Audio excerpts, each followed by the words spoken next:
જય સ્વામિનારાયણ. નમસ્કાર.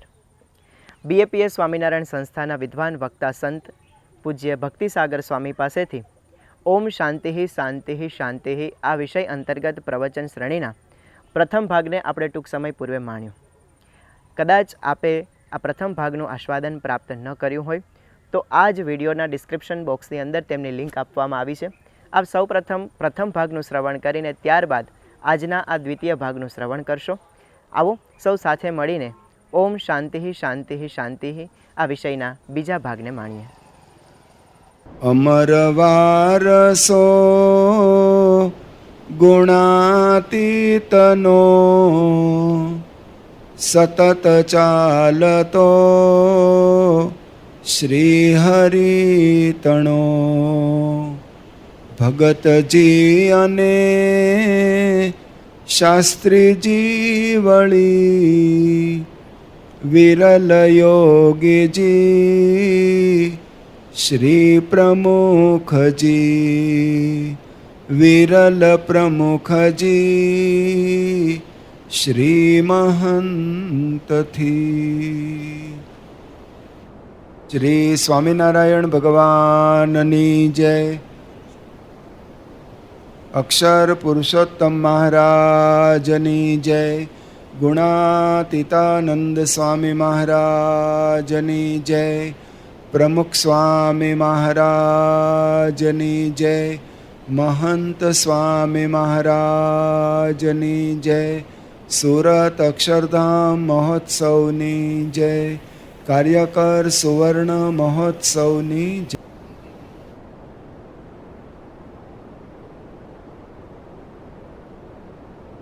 ઉપનિષદમાં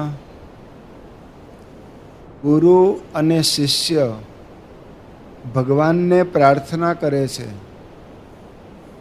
ઓમ શાંતિ શાંતિ શાંતિ. એટલે કે અમારા હૃદયમાં શાંતિ રહે, અમારા પરિવારમાં શાંતિ રહે અને સમાજમાં વિશ્વમાં શાંતિ પ્રવર્તે. આવી પ્રાર્થના આજનો મનુષ્ય પણ કરી રહ્યો છે, કારણ કે શાંતિની દરેકને જરૂર છે અને શાંતિની શોધ માટે યુગોથી ફરે છે. પણ શાંતિ ક્યાં છે એ બહુ ઓછા જાણે છે. શાંતિ જ્યાં ખોવાઈ હોય, શાંતિ જ્યાં રહેતી હોય ત્યાં તમે તપાસ કરો તો મળે. પણ શાંતિ હોય બીજે અને તપાસ કરો અન્યત્ર તો શાંતિ કોઈને મળતી નથી. એ પણ એક હકીકત છે.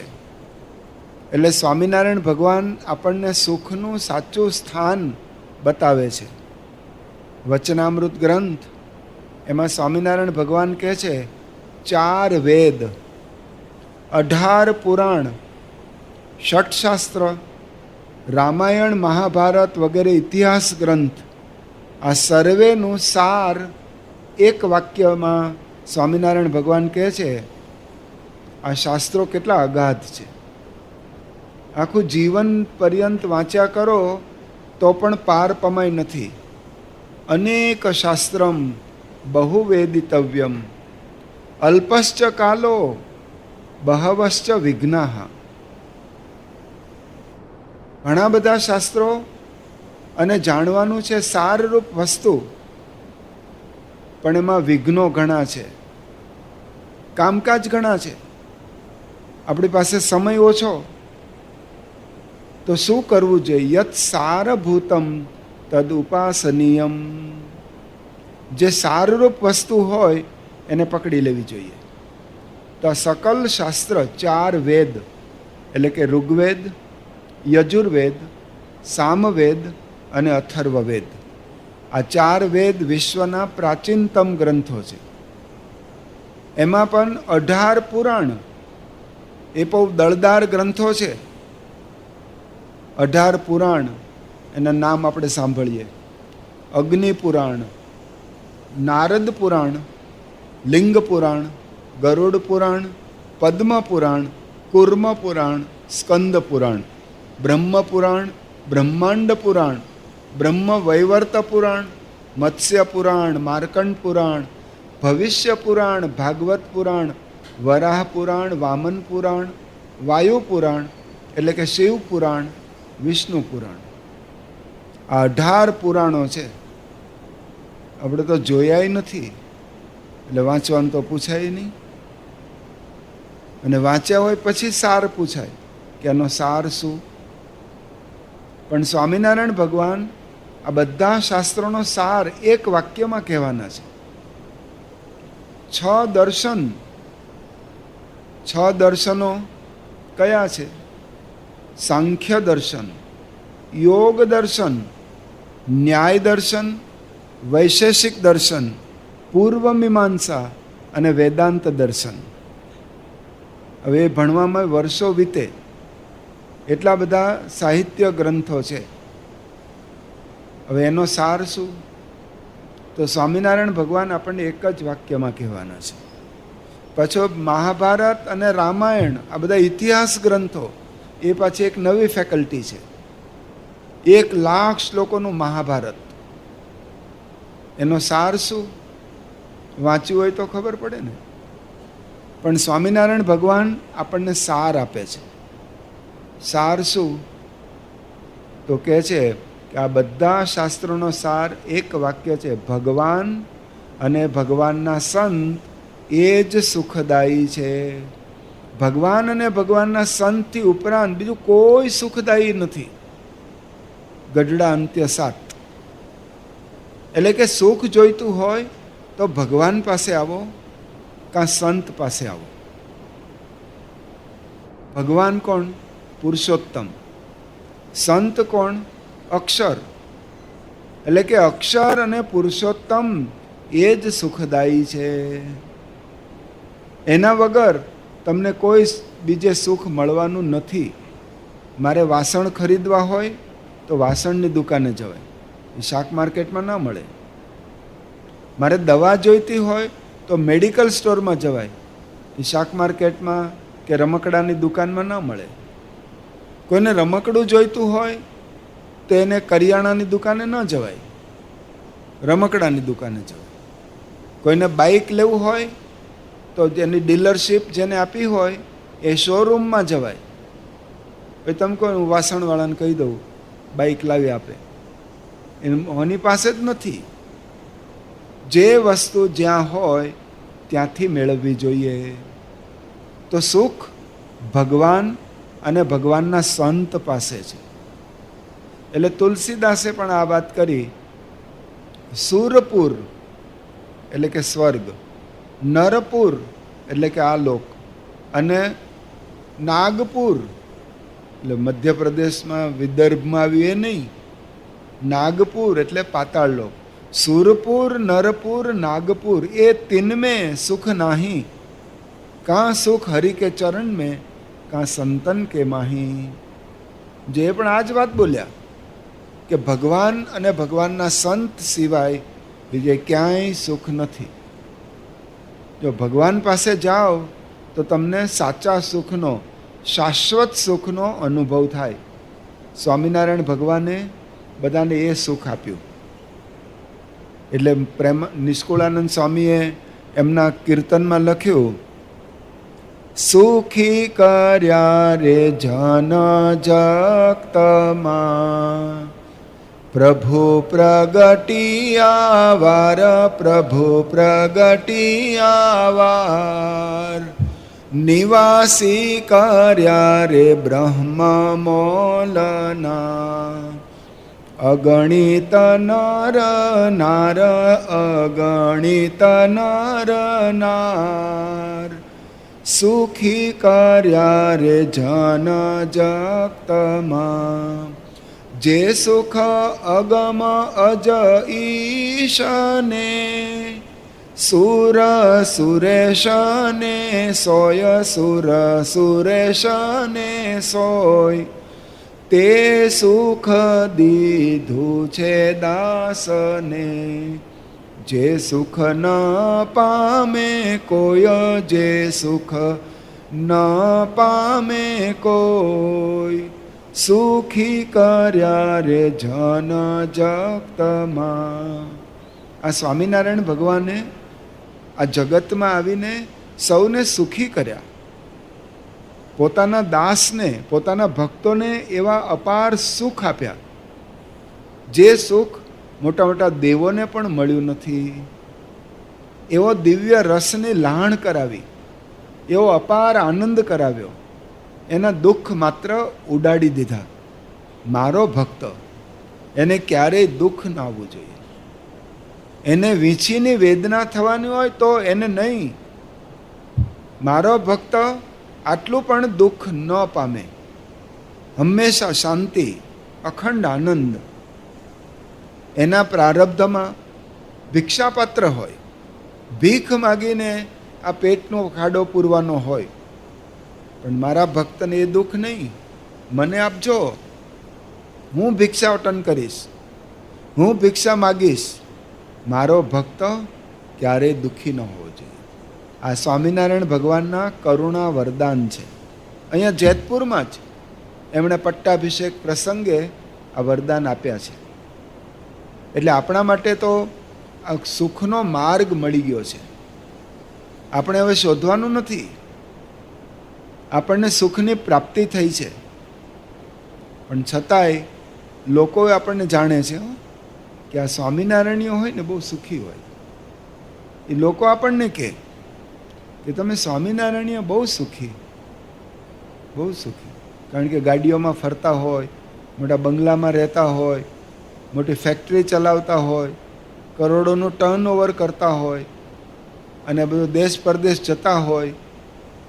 એટલે લોકો બોલે તમે સ્વામિનારાયણીઓ બહુ સુખી હોય. જ ને સુખી કેમ? સ્વામિનારાયણ ભગવાને આપણને સુખના એક્સપ્રેસ હાઈવે પર મૂકી દીધા છે, જેમાં કોઈ બમ્પ ના આવે, કોઈ ખાડો ના આવે, કોઈ ખોદકામ ના આવે, કોઈ ગધેડું ભેંસ આડી ના આવે. એ સડસડાટ ગાડી દોડાવ્યા જ જાઓ. એવો એક્સપ્રેસ હાઈવે આપ્યો. એટલે લોકમાં કહેવત પડી કે 100 ખેડૂત ભેગા થાય ને, આપણે મોટે ભાગે બધા ખેડૂતો છે, જમીનદારો છે. 100 ખેડૂત ભેગા થાય પણ એને એક સોની મળે ને, એક જ સોની મળવો જોઈએ બસ. એક સોની નહીં, એક વાણિયો મળે. 100 પાટીદાર એને એક વાણિયો મળે તો વાણિયો આ 100 ને ઉલ્લુ બનાવી દે. વાણિયો વધારે બુદ્ધિશાળી છે. કેવી રીતે? તમે ખેતરમાં મગફળી કરી, કપાસ કર્યો, સોયાબીન કર્યા, તુવેર કરી, કોઈ પણ પાક લીધો, મહેનત તમે કરી. શિયાળો, ઠંડીમાં, ઉનાળો, ગરમીમાં, ચોમાસા, વરસાદમાં, કાદવમાં મહેનત આટલી કરી, તૈયાર કર્યો પાક, અને ઓલો વેપારી હોય ને એ ભાવતાલ કરે. ક્યાંય ભાળ્યું છે આવું? અરે કુંભારભાઈ માટલી બનાવતો તો એ નક્કી કરે કે આ 20 રૂપિયાની, 25 રૂપિયાની, 50 રૂપિયાની. જે વસ્તુ જે બનાવતો, એટલે બૂટ ચંપલ બનાવતો હોય તો એ નક્કી કરે કે આ 200 રૂપિયા, 300 રૂપિયા. ખેડૂત પાક તૈયાર કરે, ભાવ પેલો વાણિયો કરે. લે, એ તમને ઉલ્લુ બનાવી જાય. એ વધારે બુદ્ધિશાળી છે. એવા 100 વાણિયા ભેગા થયા હોય બુદ્ધિશાળી, પણ એને એક સોની મળે ને એના કાન કાપી જાય, ખબર ન પડે.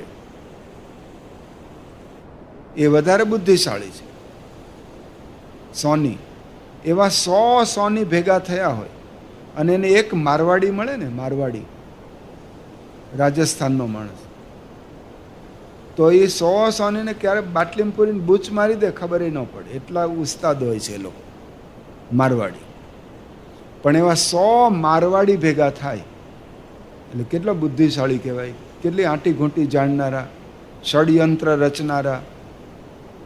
એવા 100 મારવાડી ભેગા થાય અને છતાંય ન છેતરાય તો એમ સમજો ને સ્વામિનારાયણીઓ હશે. એ સ્વામિનારાયણીઓ ક્યાંય છેતરાય નહીં. એટલે કહેવત પડી કે વાણિયો, પછી કાણિયો, અને બોલો, વાણિયો, કાણિયો, સ્વામિનારાયણીઓ ક્યારેય છેતરાય નહીં. ક્યાંથી છેતરાય? એવી આચાર સંહિતા આપી સ્વામિનારાયણ ભગવાને. એટલે આપણને આખું લેવલ જ ઊંચું આપી દીધું. આપણા જીવનમાં કોઈ દુઃખ જ નહીં. કેમ? આપણા ભગવાન સર્વોપરી, આપણા ગુરુ સર્વોપરી, આપણા સંતો એવા સર્વોપરી, અરે હરિભક્તો સર્વોપરી, નાના નાના બાળકો હોય એ પણ સર્વોપરી. એ વાત આપણને સમજાવી છે. આપણે સત્સંગમાં બધું જાણીએ છીએ કે કાલે વાત કરી હતી કે સંતો બધા કેવા મહાન છે. એક સંતને જુઓ અને બીજાને ભૂલો. સ્વયં શ્રીજી મહારાજ કહે છે, એકથી અધિક છો તમે, એવું જાણ્યું છે જરૂર અમે. ભક્ત ચિંતામણી સંતોને કહે છે કે તમે એકથી અધિક છો. એવા સંતો પ્રેમાનંદ સ્વામી હતા. રાગ રાગિણીમાં એટલું પ્રભુત્વ સંગીત ક્ષેત્રમાં, તો એ જ્યારે આલાપ કરવા બેસે, રિયાઝ કરતા હોય, તો મૂર્તિમાન રાગ ખડા થઈ જતા. રાગ મૂર્તિમાન આમ સામે ઊભા હોય. એવા સંગીતમાં આવા બધા પ્રભુત્વ પ્રાપ્ત કરેલું. અહીંયા જુનાગઢમાં આવેલા પ્રેમાનંદ સ્વામી, એમણે પ્રેમાનંદ સ્વામીનું કીર્તન સાંભળ્યું. એને સરોદ વગાડતા જાય અને મધુર ગાન કરતા જાય. એટલું અદ્ભુત સાંભળ્યું. તો આ નવાદ હામદ ખાન હતા જુનાગઢના, એટલા વારી ગયા કે સ્વામિનારાયણના ફકીર શું ગાય છે, શું સંગીત વિદ્યામાં પ્રવીણતા પ્રાપ્ત કરી છે. પછી એની પાસે કોઈ બીજા ગાયક કલાકારો આવે તો ક્યારે એને સાંભળ્યું નથી. ના પાડી દે કે તમારે ભેટ સોગાત જોઈતી લઈ જાઓ, મારે તમારો ભજન ગાયન કોઈ સાંભળવા નથી. કેમ? પણ અમારી કલા તો જુઓ. અરે મેં સ્વામિનારાયણના ફકીરનું રૂહાની સંગીત સાંભળ્યું, પછી બીજું હું સાંભળતો જ નથી. આ સંગીત સાંભળ્યા પછી આ મને કૂચા લાગે છે, ડૂચા લાગે છે, કચરો લાગે છે. મારું દિલ કંઈ આમ જામતું જ નથી. સ્વામિનારાયણના સંતો ભગવાનને સંભાળીને ગાય, એનો પ્રભાવ કેવો પડે છે. કોઈ પણ ક્ષેત્રમાં જાઓ. અને એ પરંપરામાં જુઓ તો 200 વર્ષ પહેલાંનો પ્રસંગ યાદ કરીએ. એ ગુણાતીત બાપા, ગુણાતીત ગુરુ, એ આપણને શાંતિ આપી શકે, આ યમદૂતોના ત્રાસથી મુક્ત કરાવી શકે, અક્ષરધામમાં લઈ જાય. એ આપણને જીવનના અંતે એ આવીને ઊભા રહે. આ બીજા કોઈ આવીને ઊભા રહેવાના નથી. એટલા માટે આપણા ગુરુઓ જુઓ, આ ગુણાતીત ગુરુઓ. અત્યારે પ્રમુખ સ્વામી મહારાજ, મહંત સ્વામી મહારાજ પણ એ જ રીતે, એ જ કલ્યાણનો માર્ગ ચાલે છે. એમણે જ સંકલ્પ કર્યો છે કે મારા હરિભક્તને અક્ષરધામમાં લઈ જઈશ. એમણે જ ભક્ત ચિંતામણીમાં લખ્યું, શ્રીજી મહારાજ પોતે લખે છે કે મારા જનને અંતકાળે જરૂરત તેડવા આવવું, બિરુદ મારું ન બદલે એમ સર્વે જનને જણાવવું. મારા જન બસ મારો હોવો જોઈએ. એ ભગવાનનો ભક્ત થાય, એ આ સુખનો અધિકારી થાય. અને પછી કેવું સુખ? તો અક્ષરધામ જ્યાં આપણે જવાનું છે, જે આપણું અસલ ઘર છે, એનું વર્ણન કર્યું છે નિષ્કુળાનંદ સ્વામીએ. જેહ ધામને પામીને પ્રાણી પાછું પડવાનું નથી રે, સર્વે પર છે સુખની ખાણી, કેવું કહીએ તેને કથી રે, અનંત મુક્તો જ્યાં આનંદે ભર્યા, બેઠા પ્રભુજીની પાસ રે, સુખ સુખ જ્યાં સુખના દરિયા, ત્યાં વસી રહ્યા વાસ રે, તેજ તેજ જ્યાં તેજ અંબાર, તેજોમય તન તેના રે, તેજોમય જ્યાં સર્વે આકાર, શું કહીએ સુખ એના રે, તે તેજ મધ્યે સિંહાસન શોભે, ત્યાં બેઠા બહુ નામી રે, નિષ્કુળાનંદ કહે મન લોભે, પૂર્ણ પુરુષોત્તમ પામી રે. જો આવું અક્ષરધામ એ તમને પલવારમાં આપણને પમાડે છે. સદાય સુખ, સદાય સુખ જોઈતું હોય તો અક્ષર અને પુરુષોત્તમ મહારાજના શરણે આવવું પડે. આ સિદ્ધાંત છે. શ્રીજી મહારાજે વચનામૃતમાં કહ્યું અને ભાગવતમાં પણ આ વાત કરી કે આવા સત્પુરુષ સાથે જોડાય એના મોક્ષના દ્વાર ખુલી જાય છે. પ્રસંગમજરમ પાશમ આત્મન કવયો વિદુઃ, સએવ સાધુષુ કૃતો મોક્ષદ્વારમ અપાવૃતમ. જો તમારે મોક્ષનું દ્વાર, પરમ શાંતિનું દ્વાર ખોલવું હોય તો સત્પુરુષમાં જોડાઈ જાઓ. આ સંતનો મહિમા કયો? સ્વયં સ્વામિનારાયણ ભગવાન આટલો મહિમા આપણને કહે છે.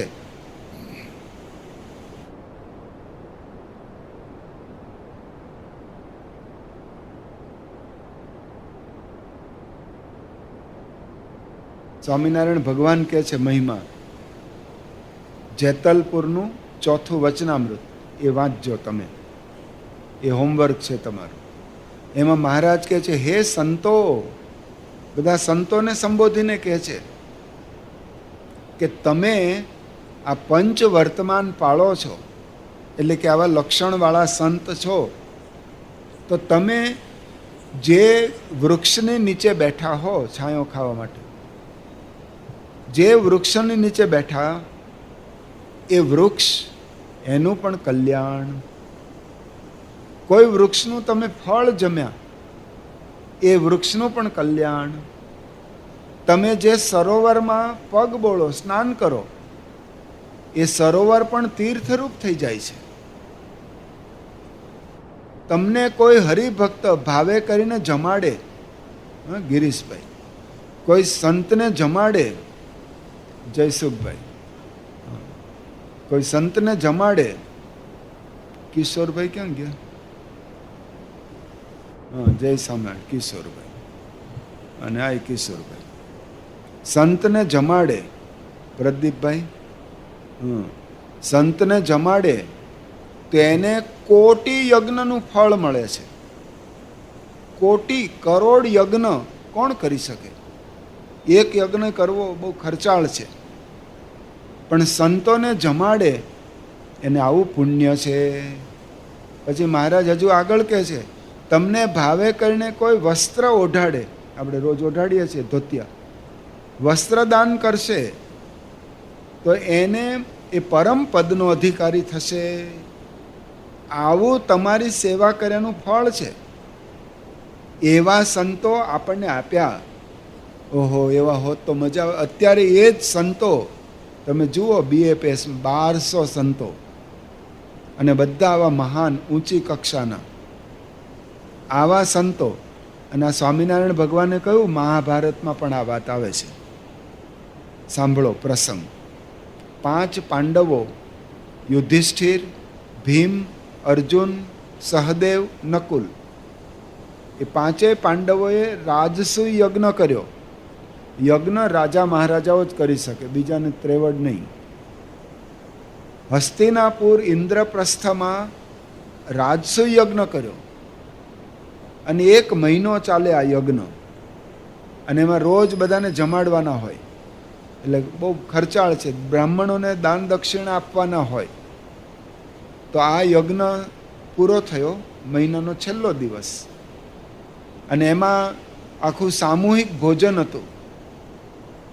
ગામ ધુમાડો બંધ, કોઈ ઘરે ચૂલો પેટાવો ને, બધાએ અહીંયા જમવાનું, એવું આમંત્રણ આપેલું બધાને, એટલે બધા હાજર.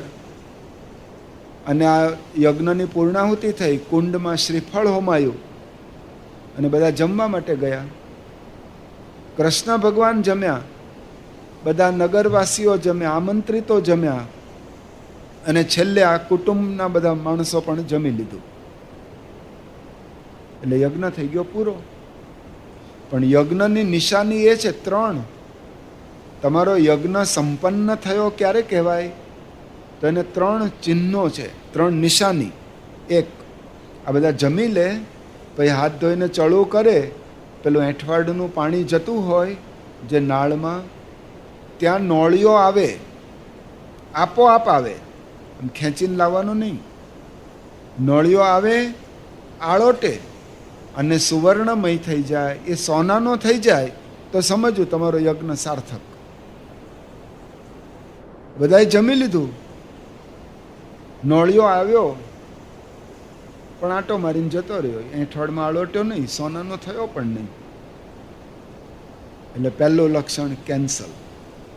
બીજું લક્ષણ, ઝાલર શંખ અહીંયા મૂક્યા હોય અને આપોઆપ વાગે અને આખું હસ્તિનાપુર સાંભળે, શંખ ધ્વનિ અને ઝાલર નગારા વાગે. આ લોકોએ મૂકેલા, કંઈ વાગ્યું નહીં. અને ત્રીજી નિશાની કે યજ્ઞશાળામાં ધજા લટકાવી હોય, ગુલાબી, પીળી, લાલ, કોઈ પણ કલરની હોય, પણ આ યજ્ઞના અંતે સફેદ થઈ જવી જોઈએ, ધોળી ધજા. તો સમજવાનું કે યજ્ઞ તમારો દેવતાઓ સુધી પહોંચી ગયો અને યજ્ઞના 100% તમને માર્ક મળી જાય. પણ આ 3માંથી એકેય ન બન્યું. ન નોળિયો સોનાનો થયો, ન શંખ નગારા વાગ્યા, કે ન ધજા ધોળી થઈ. એનો અર્થ શું થાય? કે આ યજ્ઞ બરાબર નથી, કંઈક લોચો છે. એટલે બધા વાતો કરવા માંડ્યા કે યજ્ઞ બરાબર નથી, મહિનો થયો પણ ઠેકાણા વગરનો, યજ્ઞ અધૂરો છે, યજ્ઞ પૂરો થયો જ ના કહેવાય. પાંડવો ટેન્શનમાં આવી ગયા, કારણ કે લોકો બધી ચર્ચા કરે એટલે દુઃખ તો થાય ને. આજના યુગનો આ મોટામાં મોટો રોગ છે. સબસે બડા રોગ કયો રોગ? ક્યાં કહેંગે લોગ? લોકો શું કરું? હવે ગામના લોકો તો ચોરે ને ચૌટે આ જ વાત કરે કે હા યજ્ઞ કર્યો પણ કેન્સલ, આમાં કંઈ કશું થયું નહીં. આ પાંડવો ટેન્શનમાં આવી ગયા. કૃષ્ણ ભગવાનને પૂછ્યું કે પ્રભુ, આપણે બધું વ્યવસ્થિત થયું ને કેમ યજ્ઞ અધૂરો? કારણ શું?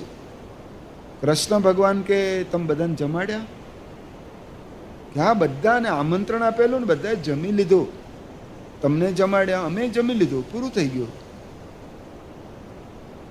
કૃષ્ણ ભગવાન કે કોઈ બાકી છે એટલે તમારો યજ્ઞ અધૂરો છે. જો પકડાઈ દીધું. કે શું?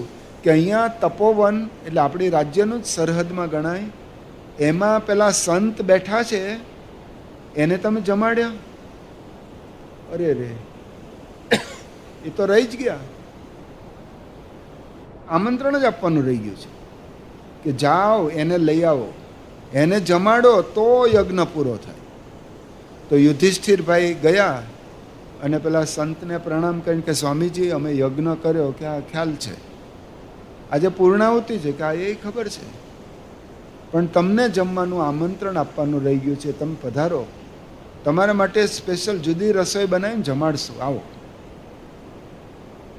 પેલા સંતે કસોટી કરવા માટે સામે પ્રશ્ન પૂછ્યો કે હું આવું જમવા, મારે બાકી જ છે હજી, પણ તમે જે આ યજ્ઞ કર્યો એનું ફળ મને આપશો તો હું આવું. તો યુધિષ્ઠિર જવાબ આપ્યા વગર પાછા ફર્યા. જીવનમાં એક જ યજ્ઞ કર્યો અને એનું ફળ આ મહાત્મા લઈ જાય તો અમારા ભાગે શું વધે? આ બાજુ યુધિષ્ઠિર પાછા આવ્યા તો ભીમે વિચાર કર્યો કે ભાઈ, મોટા ભાઈ, પેલા મહાત્માને ખબર પડી કેમ ન લાવે, ચાલો હું લઈ આવું. એ ગયા, એને મહાત્માએ આ જ પ્રશ્ન પૂછ્યો, એ પાછો રિટર્ન. અર્જુન પાછો આવ્યો, સહદેવ નકુલ ગયા, એ પાછા આવ્યો. દ્રૌપદી વિચાર કરી, હું તૈયાર કરીને બેઠું છું, બધું અમુક તૈયાર રાખ્યું છે, મહાત્મા આવે એટલે જમાડું, અને કેમ લાવ્યા નહીં, ચાલો હું લઈ આવું. તો એ ઘોડાગાડીમાં એટલે રથમાં પેલું ગાદલું પાથર્યું મહાત્માને બેસાડીને લાવવા માટે, અને પોતે સાકર અને નાળિયેર લઈને ગઈ રથમાં બેસીને. પેલા સારથીને કંઈક ચલો, ત્યાં પહોંચ્યા. ભાઈ રથ દૂર ઊભો રાખ્યો, કારણ કે ગુરુના દર્શને જઈએ તો આમ ઘોડે ચડીને ના જવાય. ચાલતા જવાનું હોય. એટલે દૂર રથ ઊભો રાખ્યો.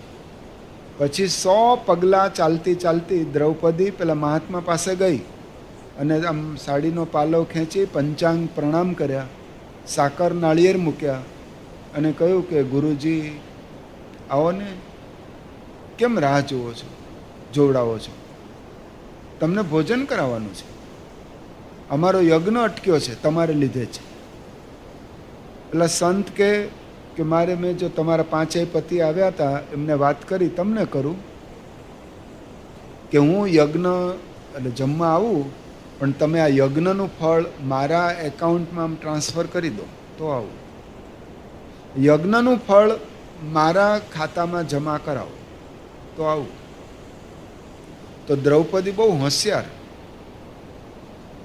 મહારાજે વચનામૃતમાં લખ્યું કે દ્રૌપદી જેવી કોઈ સ્ત્રી નહીં, એવા હાઈ લેવલની. અને આમાં પુરુષ કરતાં એટલે કે આ 5 પાંડવો કરતાં દ્રૌપદીનું લેવલ ઊંચું જ હોય. તમારે જેવું જ સમજો ને ભલા માણસ. તમારા કરતાં તમારા ઘરના હોય ને એ વધારે હોશિયાર હોય. અને એ જ તમને કહેતા હોય છે શું કે આવ તમે ભોળા છો, તમને બહુ ખબર પડતી નથી. જો એ હોશિયાર છે.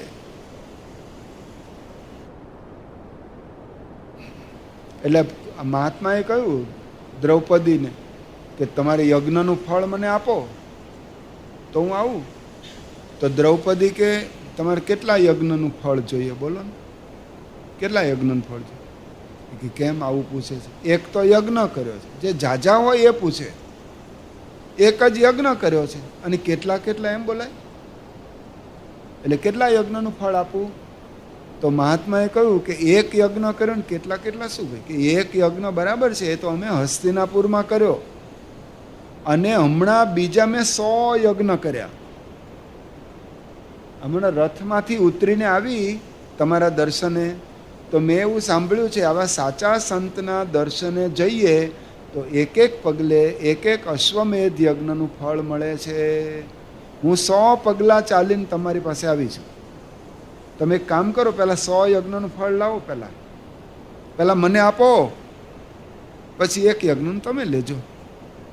પેલા મહાત્મા કંઈ ન બોલ્યો, તરત પાઘ માથે મૂકી પત્તર લીધું, ચાલો આપણે જમવા જઈએ. તરત આવ્યા મહાત્મા, રથમાં બેસીને આવ્યા, હસ્તિનાપુર પધાર્યા. દ્રૌપદીએ જમાડ્યું. એ તો બહુ મિતાહારી હતા, થોડું જ જમ્યા અને તરત ચડું કર્યું. અને જેવું ચડું કરીને પાણી, તે નોળિયો આવ્યો, આળોટ્યો, સોનાનો થઈ ગયો. એ જ દરમિયાન ઝાલર નગારા શંખ એનો અવાજ આખા હસ્તિનાપુરે સાંભળ્યો. અને કેટલાક હોય ને ઉત્સાહી યુવકો, આ પંકજ જેવા, એ દોડીને આમ જોવા ગયા કે યજ્ઞશાળાની ધજાનું કેમ છે. આમ જોયું તો ગુલાબી ધજા હતી, ધીરે ધીરે કરતા એકદમ સફેદ થઈ ગઈ. ત્રણેય કામ પતી ગયા. એનો અર્થ શું થયો? એનો અર્થ શું થયો? આ સંત જમ્યા ત્યારે યજ્ઞ પૂરો થાય છે. આવો મહિમા મહાભારતમાં કયો. એટલે સ્વામિનારાયણ ભગવાને આ પ્રસંગ યાદ કરીને કહે છે, હે સંતો, તમે કેટલા ઊંચા આત્માઓ છો, તમારા દ્વારા આવા ભક્તોના મનોરથ પૂરા થાય છે. આવો આ સંતનો મહિમા છે. સંત વગર કોઈ તમને સુખી ન કરી શકે. આપણને દુઃખ તો હોય, સંસારી માણસોને જાત જાતના પ્રશ્નો આવે, તો લોકો દુઃખને નિવારવા ક્યાં જાય? અમુક માણસો દુઃખ આવે ને એટલે દારૂ પીવા જતા રહે. આપણે કે તમે આવા સારા ઘરના ને તમે દારૂ પીવો છો? એ કે સ્વામી મારે કેટલું ટેન્શન હતું. તો દારૂ પીવાથી કોઈનું ટેન્શન ગયું છે? કોઈનું ગયું છે? બતાવજો એકાદું. હા, બ્રિજ કોઈ હોય તો મને કહેજે. ઉલટાનું બીજી ઉપાધિ લઈને આવે ઘરમાં, બૈરા છોકરાને મારઝૂડ કરે. પેલું દુઃખ તો ઊભું જ હોય. ઘણાને દુઃખ આવે એટલે એને દૂર કરવા માટે શું કરે? રડવા બેસે, ખૂણો ગોતીને હિબકા ભરે. તો રડવાથી કોઈના દુઃખ ગયા છે? ઘણા એવું ના કરે, પણ શું કરે? જીવન ટૂંકાવી નાખે. આત્મહત્યા, કેરોસીન છાંટે અને દિવાસળી ચાપે. આત્મવિલોપન, ઘણા નદીમાં પડતું મૂકે, ઘણા ઝેરની ગોળીઓ ખાઈ જાય, સેલ્ફોસની ગોળીઓ, ઝેર ગટગટાવી જાય. કેમ? દુઃખમાંથી. ઘણા લટકી જાય, આમ પંખે લટકી જાય, ગળે ફાંસો ખાઈ જાય. આ બધા જાત જાતના ઉપાય કરે, પણ આ દુઃખ મુક્તિનો ઉપાય છે? આવી રીતે કરવાથી દુઃખ જાય છે કોઈના? ઉલટાનું કુટુંબમાં બીજી ઉપાધિ આવીને રહી. ધારો કે લાખો રૂપિયાનું, કરોડોનું દેવું થયું અને માણસ લટકી ગયો, તો ઘર, પત્ની, નાના બાળકો, એનું શું? ઘણા આ બધું આવું ન કરે, આટલું મોટું સાહસ, પણ આ કુમાર કે ચડી જાય, વ્યસનમાં જતા, નોનવેજ ખાવા જતા રહે. અહીં ધોરાજીમાં જ દુકાન જોઈ, ફૌજી શું લખ્યું હતું, હે, ત્યાં ખાવા જતા રહે. એટલે તમે કયા કુળના છો? આપણું પેટ છે, આ કબ્રસ્તાન છે? બધા મળદા દાટવાની જગ્યા છે? મળદા દાટાય? એટલે ભગવાનનો ભક્ત હોય ને, એને પોતાના કુળનો વિચાર કરે, હું કયા કુળમાંથી આવ્યો છું. આ મરેલા ઈંડા અને આ પશુ પંખી, એનું માંસ આમાં નાખવાનું હોય? એ આપણો ખોરાક છે? અને પાછો શોખથી ખાય, અને અમુક અહીંયા ન ખાય, લઈને પાછા વાડીએ જાય, વાડીએ ખાય. ત્યાં ગોડાઉન એના માટે જ જાણે ન બનાવ્યા હોય, અને પછી કેનલમાં નાખી દે બધો કચરો. એટલે શું કરો છો તમે? આપણું ખાણું જ નથી. આ વ્યસનો એ આપણો ખોરાક જ નથી. જો આપણો ખોરાક આમ જમીએ છીએ, ખીચડી, દાળ ભાત, ભેળ, જે કંઈ જમતા હોય આવી રીતે લઈએ છીએ. પેલો ગુટકા અને વ્યસનો આ જ કરતો હોય, ખંખેરતો હોય મોઢામાં, એના હોઠ કાળા પડી ગયા હોય, અંદર જતા રહ્યા, ડાચું સંકેલાઈ ગયું હોય, ચાંદા પડ્યા હોય, કેન્સર થાય છે, તોય છોડે નહીં. કારણ કે જાહેરાત સાંભળ્યો ને, ઊંચે લોક કે ઊંચી પસંદ, પાન પરાગ. પછી બીજી જાહેરાત વાંચે, કેસરયુક્ત વિમલ, બોલો જુબા કેસરી લો, એમ ભાઈ એને ધંધે લાગે. એટલે શું કરો છો તમે? એટલે સંતો દ્રષ્ટાંત આપે છે, બહુ સમજવા જેવું છે. એકવાર એક ખેડૂત, એની પાસે બળદ હતા. એ જમાનામાં ટ્રેક્ટરને કંઈ હતું નહીં, બળદથી ખેતી ચાલે. એમાં દુષ્કાળ આવ્યો, અનાજ કંઈ ખેતરમાં ઉગ્યું નહીં, વરસાદ જ નહીં. હવે એમને થયું કે અહીંયા તો આપણી આજીવિકા ચાલે એવું કંઈ અન્ન નથી, માંડ કુટુંબનો નિર્વાહ કરી શકે, મુઠ્ઠી અન્ન, એમાં બળદને ક્યાં ખવડાવે? એટલે નક્કી કર્યું કે અહીંયાથી આપણે ઉચાળા ભરી અને બીજે સારા પ્રદેશમાં જઈએ. એટલે ગાડામાં એણે બધી ઘરવખરી, પટારો, વાસણ, કપડાં બધું મૂક્યું. અને આ ખેડૂત, એના પત્ની અને બે નાના બાળકો આ ગામમાંથી વિદાય લીધી. બળદ ગાડામાં સામાન બહુ વધારે હતો, ઓવરલોડેડ હતું, અને બળદ સાવ દુબળા પાતળા, કારણ કે ખોરાક જ મળેલો નહીં, ઉપવાસ ચાલતા હતા. પણ આ ગાડું ચાલતું હતું, એમાં એક નદી આવી. એ નદીનો ઢાળ ચડવાનો હતો આ બળદને. તો આમ ગાડું ખેંચીને જતા હતા, પણ આ ઢાળ ચડવામાં અને આ વજનદાર ગાડું, એટલે ઢાળ આમ ચડી ન શક્યા, થોડા પાછા પડ્યા બળદ. આ ખેડૂત નીચે ઉતરી, પછી એને લાકડી મારી, થોડો પૈડાને ધક્કો માર્યો, એમ કહીને બળદને પણ થોડી લાકડી મારી, પેલી પરોણી મારી, અને ઉપર લઈ ગયા. વાંધો ન આવ્યો, ગાડું ચડી ગયું. આગળ ચાલતું હતું ગાડું. આ દ્રશ્ય એક ગધેડાએ જોયું, ગધેડાએ, અને એ તરત જ પાછળ પાછળ ચાલવા માંડ્યો. એક જગ્યાએ ખેડૂત આમ પાણી પીવા માટે ઊભો રહ્યો, તો ગધેડો આગળ આવી ગયો બળદ પાસે, અને ગધેડો બોલ્યો. પેલા બળદને કહે છે, બે બળદને, અરે રે તમારે તો કેટલું દુઃખ છે.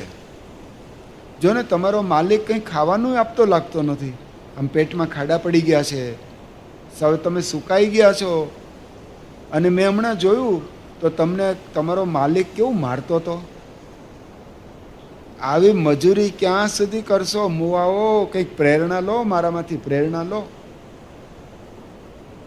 જો અત્યારે દુષ્કાળ છે, હું જાણું છું, પણ તમને જો મારી સામે જો લાગે છે દુકાળ, તાજો માજો થઈને ફરું છું. તમારે તો કેવી પરવશ, કેવા તમે પરાધીન. ઓલો ખેડૂત તમને આપે ત્યારે તમે ઘાસ ચારો ખાઓ. પાણી પીવું હોય તો છોડે તો પાણી પી શકો. હું કેવો સ્વતંત્ર છું. જો મારી જેમ સ્વતંત્ર થઈ જાઓ, આ મૂકી જાઓ, નીકળી જાઓ. અને જો મારી ચડતી કળા છું, આમ રોજ ઢમઢોલ થતો જાઉં છું. અને મારે જ્યારે ઈચ્છા થાય ત્યારે હું ખાઈ શકું. શું પૂછો છો મુજને કે હું શું કરું છું? બસ મને જ્યાં ગમે છે ત્યાં હરું છું, ફરું છું. મુવા બળદિયાઓ, શીખો મારામાંથી, મારા જીવનમાંથી.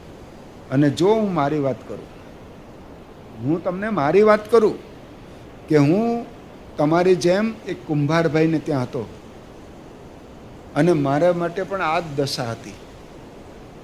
એ કુંભાર મને વહેલા 4 વાગે જગાડે, હજી ઊંઘ પૂરી ના થઈ હોય, અને માટી ધૂળ લેવા માટે છે ગામની દૂર ખેતરમાં લઈ જાય.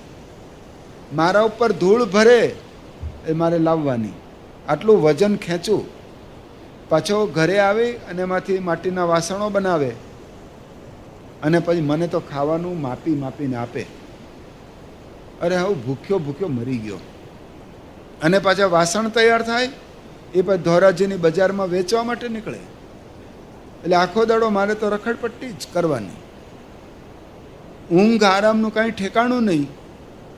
મેં એકવાર યુક્તિ કરી, આ ગધેડો કહે છે કે એકવાર ધોરાજીની મેઇન બજારમાં આમ નીકળ્યો, સ્ટેશન રોડ ઉપર જ આમ, અને માટલા વેચવા માટે નીકળેલો.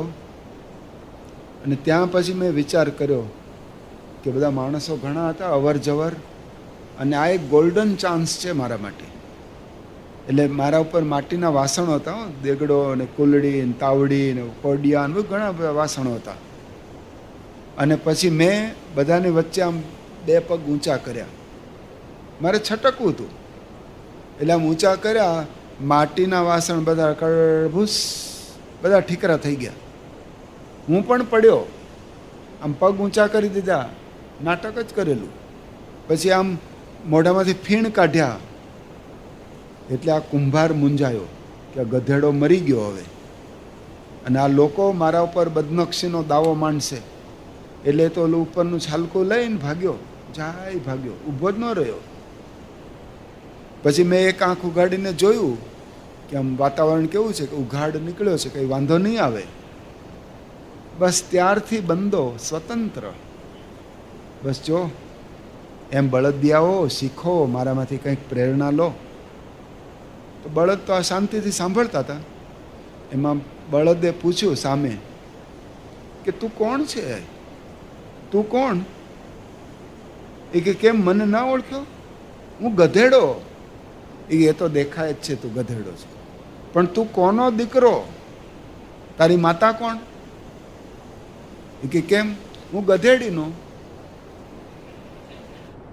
મારી માતા ગધેડી, એટલે હું કોણ છું? ગધેડીનો. એટલે બળદે સામે બીજો પ્રશ્ન કે તારી માતા આમ નીકળી હોય રોડ ઉપર આમ, તો લોકો એને પગે લાગે? એ કે ના, હું જ નથી લાગતો, લોકો ક્યાંથી લાગે? કે પગે લાગવાની વાત જ નહીં. અરે કે તારી માતા આમ નીકળી હોય તો લોકો એને ચાંદલો કરે, પૂજન કરે, કે આમ બધું શુકન માને, એવું? કે ના ના, એવું બધું કંઈ ન હોય અમારે. તો આ બળદ કે ગધેડીના કાન ખોલીને સાંભળ. તારા કાન લાંબા છે પણ ખુલ્લા રાખીને સાંભળ. તું ગધેડીનો છે, હું ગાય માતાનો છું. હું ગાય માતાનો દીકરો છું. તારી માતાને તો કોઈ કંઈ કહેતું નથી. મારી માતાને આખી દુનિયા ગાય માતા કહીને પૂજા કરે છે. ઘાસચારો નાખે, પૂજન કરે, શિંગડે અને પૂછડે પૂજા કરે. એટલું જ નહીં, સામે મળ્યો તો શુકન માને. એટલે જે ગધેડીનો હોય ને એ આ માલિકને દગો દે, બેવફા થાય, આમ પગ ઊંચા કરે, નાટક કરે, છટકી જાય. હું ગાય માતાનો છું, હું ના આવું કરી શકું. મારે કુળની લાજ યાદ આવે. મને મારું કુળ રોકે કે આ માર્ગે મારે ન જવાય. હું ખાનદાન છું, તારી જેમ લેભાગું નથી, રખડતો નથી. અને તનું આ વાત કરી ફરીવાર મારી આગળ આવીને કરતો નહીં. અને વાત અમારા શરીરની. અત્યારે તો માલિકને દુષ્કાળ છે, એના ઘરના અને છોકરાને ભૂખ્યા રાખે છે, તો મને ક્યાં આપે? હમણાં અમે સારા પ્રદેશમાં જઈએ છીએ, હમણાં અમે તાજા માજા થઈ જઈશું. એ તો મને મારા કુટુંબના સભ્ય તરીકે રાખે છે, પણ અત્યારે આ પરિસ્થિતિ છે એટલે આવવું છે. જા, ફરીવાર આવતો નહીં. એ ત્યારથી ગધેડો ગયો, એ પછી આવતો નથી. એમ સારો માણસ હોય ને એ નીકળે ને વિચાર કરે કે આ ગુટકા મારે ખંખેરાય મોઢામાં, કે દારૂ પીવાય, આ જુગાર રમાય, આ માંસાહાર કરાય. ભલે ના દુકાન ભર બજારમાં મૂકી હોય, લોકો ખાતા હોય, આપણે તો સામે ન જોવાય. એ કુળના છે. જે ગધેડી ના હોય જાય, એને ક્યાં પ્રશ્ન છે? આપણે તો ગાય માતાના છીએ, ગાય માતાના છે. અને ગાય માતાનો હોય ને એટલે કે આપણે પ્રમુખ સ્વામીના શિષ્યો છીએ, મહંત સ્વામીના શિષ્યો છીએ. અને આપણે એકલા શિષ્યો કહીએ નહીં, આખું વિશ્વ એને બાપા બાપા કહે છે. આખું વિશ્વ જેમ ગાયને વધાવે છે એમ પ્રમુખ સ્વામી બાપ વિશ્વ વંદનીય સંત છે.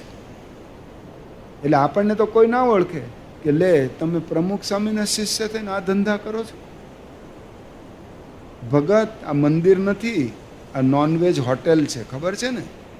લોકો આપણને કહે, એટલે એ બાજુ જવાય પણ નહીં. એ હોટલમાં બીજી વસ્તુ ના લેવાય, શાકાહારી વસ્તુ હોય તોય ના લેવાય. એ બધું એઠવાડો જ કહેવાય. હવે આવું એ માણસ સુખી થાય. એને ખબર છે ક્યાં જવું, ક્યાં ન જવું, શું ખાવું, શું ન ખાવું. અરે આપણે પાક્કા હરિભક્તો તો ડુંગળી લસણ પણ ખાતા નથી.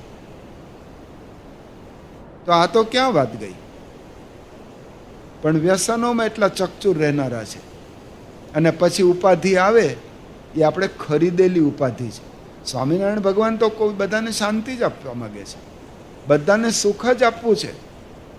પણ તમે આવા ગુટકા ને આવા તમાકુ ને દારૂ ને જુગાર ને બધું લાવો અને પછી પગ ઉપર કુહાડો મારો અને પછી કંઈક જો ને મારા પગ ભાગ્યો, મારો પગ ભાંગ્યો. તે ભાંગ્યો છે, સ્વામિનારાયણ ભગવાને કંઈ ભાંગ્યો નથી. વ્યસન રાખતા હોય સમજી જ જજો, એ કેન્સરના ભોગી બનવાના જ છે. આ વૈજ્ઞાનિક પુરવાર થયેલી વાત છે.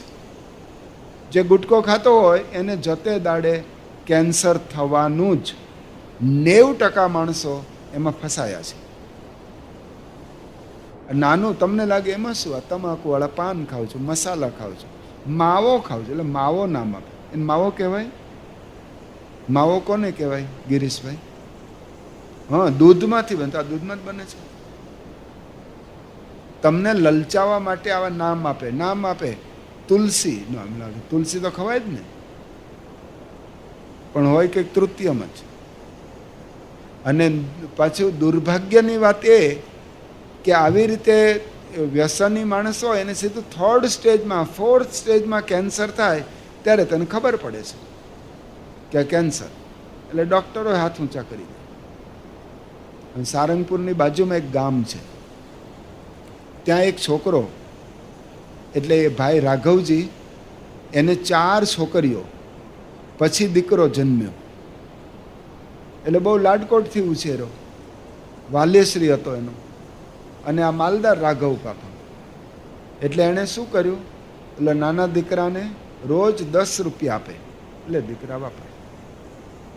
પોતે પૈસાદાર હતો. હવે રૂપિયા આપે એનો વાંધો નહીં, પણ કોઈ દિવસ પૂછે નહીં કે દીકરા 10 રૂપિયા ક્યાં વાપર્યા, શું કર્યું, ક્યારેય પૂછે નહીં. તો આ છોકરો ક્યારેક બિસ્કિટનું પેકેટ લે, ક્યારેક કેરીની સિઝન હોય તો એ લે, એ પોતે ખાય અને એના મિત્રોને ખવડાવે. સુખી ઘરનો છોકરો. એટલે એવી રીતે રોજ બધું બિસ્કિટ ખાય, ક્યારેક ચણા વટાણા મંગાવે, આવું બધું ખાય. એમાં એક હીરાવાળો એને મળી ગયો. એ હીરા ઘસતો હશે ને, એણે કીધું કે ગુટકો ખાને. એટલે ગુટકો ચાલુ કરી દીધો. એ વખતે 5 રૂપિયાનો એક ગુટકો આવતો હતો. એટલે રોજ 2 ગુટકા ખરીદે, 10 રૂપિયા તો મળે જ છે. તો સવાર સાંજ ગુટકો. હવે રાઘવને ખબર જ નથી હો કે મારો છોકરો આ આઉટલાઈન પર ચાલવા માંડ્યો છે. તો એમાં એમ કરતાં કરતાં 2 મહિના થયા. હવે કુમળો નાનો છોકરો, એના ઉપર આ તમાકુ ને આ બધું પડે, જાણે છોડ ઉપર એસિડ રેડ્યો હોય એવું કહેવાય. એમાં તાવ આવ્યો આ નાના છોકરાને. એનું નામ સંજય. એ છોકરાને તાવ આવ્યો તો લોકલ ડૉક્ટરે કંઈ દવા આપી, 3 દિવસમાં ઉતર્યો નહીં. આખો દિવસ શરીર ધગ્યા કરે. બોટાદ લઈ ગયા, મોટી હોસ્પિટલ. ત્યાં ડૉક્ટરોએ તપાસ કરી અને ખબર પડી ગઈ, પણ બોલ્યા નહીં. એ કે રાઘવ અને અમદાવાદ લઈ જાઓ. અમદાવાદ મોકલ્યો. ત્યાં સાલ, સ્ટર્લિંગ બધી મોટી હોસ્પિટલ એ વખતે 2 હતી. અત્યારે તો યોગીજ મહારાજ આપણી હોસ્પિટલે પણ અફલાતૂન બની.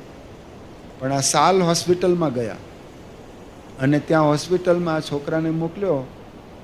તો ડૉક્ટરે તપાસ કરી, બધા રિપોર્ટ કર્યા અને આને 3rd સ્ટેજનું કેન્સર. મોઢું ખુલે નહીં. અને આ 14 વર્ષની એની ઉંમર, એકનો એક દીકરો. હવે શું દશા થઈ? પેલો રડી પડ્યો રાઘવ કે સાહેબ ગમે એમ કહીને મારા દીકરાને બચાવો, મારા દીકરાની રક્ષા કરો. ખર્ચની ચિંતા ન કરતા, પૈસા આપીશ પણ મારા છોકરાના પ્રાણ બચાવો. પેલા એ કહ્યું કે અત્યારે આની કોઈ દવા કે ટ્રીટમેન્ટ નથી, કીમો અને રેડિયેશનનું બધું આપીએ પણ આ ક્યોર થાય એની કોઈ ગેરંટી નહીં. અને આનું પેકેજ 30 લાખ રૂપિયા થશે. 30 લાખ. આ હું 20 વર્ષ પહેલાંની વાત કરું છું, એટલે કે 2005ની વાત કરું છું. તો કે આનું પેકેજ તમારે 30 લાખ રૂપિયા થશે. અને હોસ્પિટલમાં મહિનો તો રહેવું જ પડશે. એ ચાર્જ જુદો. આ રહ્યો અને 30 દિવસના બધા સારવાર કરી, બધી મેડિકલ ટીમ શીખતી હશે, પ્રયોગ કર્યા, બચ્યો નહીં. મહિનાના અંતે આ પોટલું લઈ અને ઘરે પાછો આવ્યો. આખા ગામમાં શોક. એના સગા આપણા સત્સંગી, એના મામાને, એ છોકરાના મામાને, એટલે અમને સંતોને ત્યાં લઈ ગયા કે સ્વામી આવો ને એની અંતિમ વિધિમાં. એટલે અમે 2 સંતો ત્યાં ગયા. તો આખું ગામ ત્યાં હાજર, મોટો માણસ અને આ બાળ મરણ, એટલે બધા હાજર. એટલે અમે ગયા એટલે બહેનો થોડી સાઈડમાં જતી રહી. પણ અમે જેવા પૂજન કર્યું, હાર લઈ ગયા, કંઠી પહેરાવી, એ તો ધામમાં જ જતો રહ્યો હતો. પણ આ છેલ્લે બધું પૂજન કરતા હતા તો બાજુવાળા દિવાલ પછાડે, એમ ધબ ધબ ધબ અવાજ આવે. એટલે મેં કાર્યકરને કહ્યું કે બાજુવાળાને કોને કે આવી રીતે અવાજ ના કરે, થોડું શાંતિ રાખે. આવો પ્રસંગ હોય ને તો કામ પછી કરાય. તો લો કાર્યકર આવીને કે સ્વામી બાજુવાળા દિવાલ નથી પછાડતા.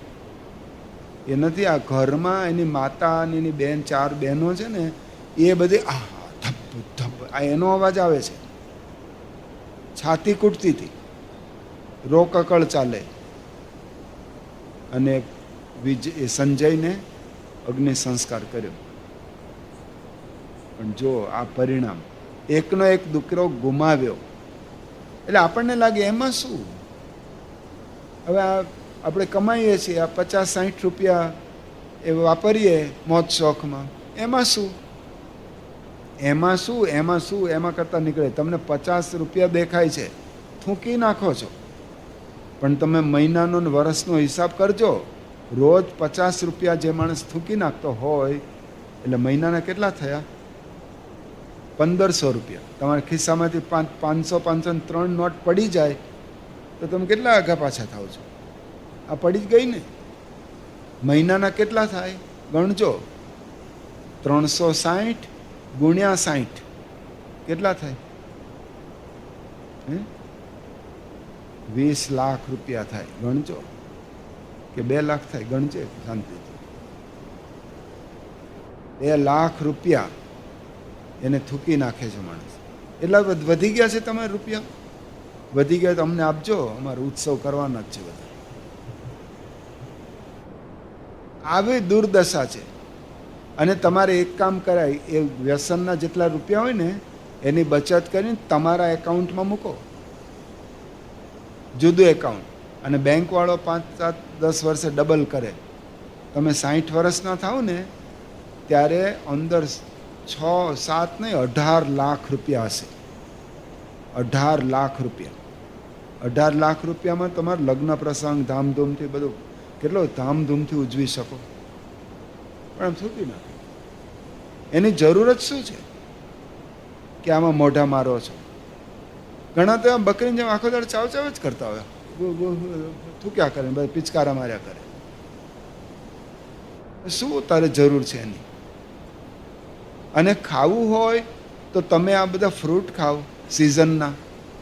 આ કાજુ બદામ પિસ્તા અખરોટ ખાઓ, ડ્રાયફ્રૂટ લઈ જાઓ, બરફી પેંડા લઈ જાઓ બોક્સ લઈને ઘરે, તો ઘરનાય રાજી થાય. ઘરના પણ રાજી થાય, વાહ આજે મીઠાઈ લઈ આવ્યા. અને આ ગુટકાના પડીકા લઈને જાઓ છો, કોઈને ગમતું નથી.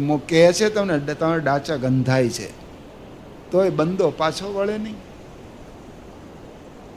પાછો સાંભળે નહીં, મૂકે નહીં. આવું ખવાય?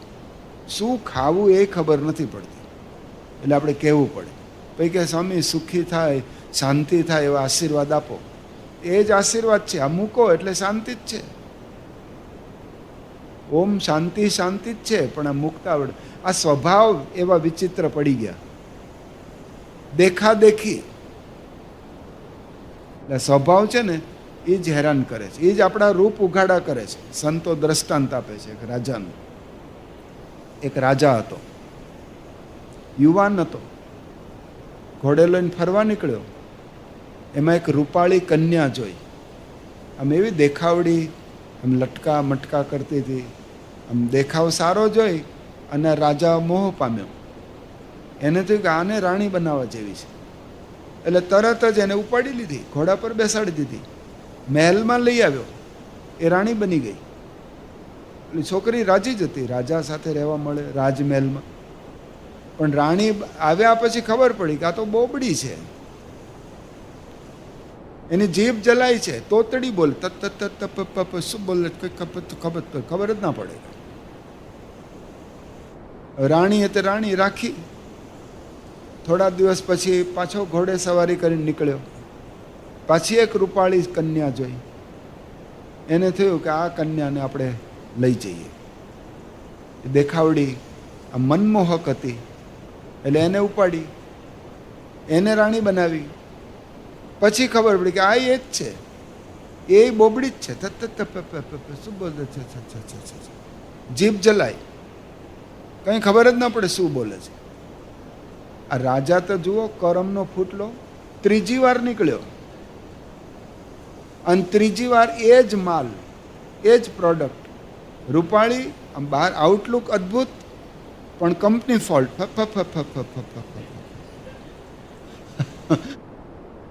ત્રણેય રાણી બોબડી. હવે તો રાજા શું કરે? કઈ નામ ચાલતું હતું. અમારા રાજમહેલની વાતો તો આખા ગામમાં ચર્ચાય. હું પછી બધા કે રાજમહેલની ચોરે ને ચોટે એ સાંભળ્યું, તમને ખબર પડી કે આપણે રાજાને 3 રાણી છે. ક્યાં? એ તો પણ એમ નહીં, 3 બોબડી છે. બધા એનો આખો ટોપ ઓફ ધી ટાઉન, બધી એક જ વાતો ચાલે. એમાં દીવાનના કાને વાત આવી કે આપણા રાજાને 3 રાણી ને 3 બોબડી છે. દીવાન બુદ્ધિશાળી, એણે વિચાર કર્યો કે આપણો રાજા છે હોશિયાર, આવી ભૂલ કરે નહીં. અને આ વાતો અફવા પણ હોય, અને અફવાની વાતોને પાંખો હોય, ઉડ્યા કરે અહીંથી અહીંથી ત્યાં. આંખો ન પણ હોય, એટલે જોયેલી ન હોય, આવી ફેક વાતો હોય. એટલે આપણે પાકું કરવું. હવે રાજાને પૂછાય તો નહીં કે રાણી સાહેબા બધી બોબડા છે, કેવું લાગે? એવું પૂછાય નહીં કોઈને. એટલે એણે આમ આયોજન કર્યું કે આપણે રાજા સાહેબ, ઘણા વખતથી આપણે સાથે ભોજન લીધું નથી, તો મારી ઈચ્છા છે આપણે સાથે જમીએ રાજમહેલમાં હું આવું જમવા માટે. તો રાજા હવે સામેથી કે એટલે હાથ પાડવી પડે. એ કે કાલે જ આવો, કાલ રવિવાર છે, આવતીકાલે તમને જમાડશું. તમને જમાડવાના છો, આવતીકાલ રવિવારે જમાડશું. તો દીવાનને એક વાત કરી કે રાજા સાહેબ આપણે જમશું તો કર, પણ મારી એક ઈચ્છા એ પણ છે કે રાણી સાહેબ છે ને એની બનાવેલી રસોઈ જમવી છે, બીજા બનાવે એવું નહીં. એટલે રાણી સાહેબ રસોઈ બનાવે ને હું જમવા આવું, આપણે સાથે જમશું. કે ઓકે. રાજા મહેલમાં ગયો અને આ ત્રણેય રાણીની મિટિંગ બોલાવી કે આવતીકાલે રવિવારે દીવાન અહીંયા જમવા આવવાનું. એણે જ ગોઠવ્યું છે, મેં હા પાડી છે.